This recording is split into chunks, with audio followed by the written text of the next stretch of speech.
मग मंडळी आलं ना बघूनच तोंडाला पाणी. चला तर मग आज आपण बनवू कौलावरचं झणझणीत असं चिकन सुक्का फ्राय. आपण हे चिकन 2 पाण्याने धुवून घेतले.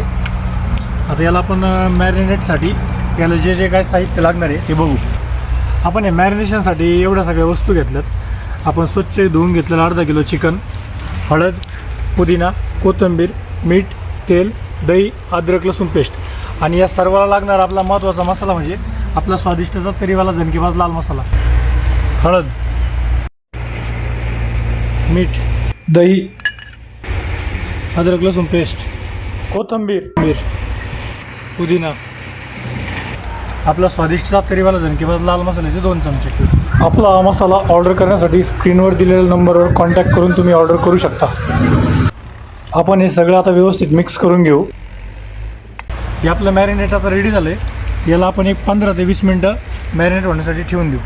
सध्या ही कौलावरची रेसिपी एकदम फेमस झाली आहे, तर विचार केला आपण पण ट्राय करून बघूया.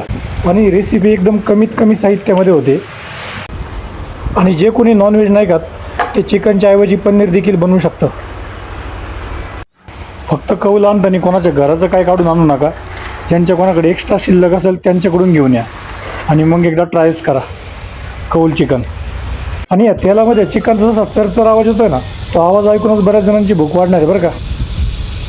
शक्यतो जे लोक बाहेर जाऊन पार्टी करतात ना, त्यांनी एकदा ही रेसिपी नक्कीच ट्राय केली पाहिजे आणि अशा पद्धतीचं कौल चिकन एकदा बनवलंच पाहिजे. एकदम भारी लागतं. तुमचं जेवण झालं की नाही झालं ते मला माहीत नाही. मंडळी आता मला काय भूक राहावं ना, त्यामुळे मी करतो सुरुवात. आपण असं झक्कासाचं कौलावरचं चिकन फ्राय बनवलेलं आहे.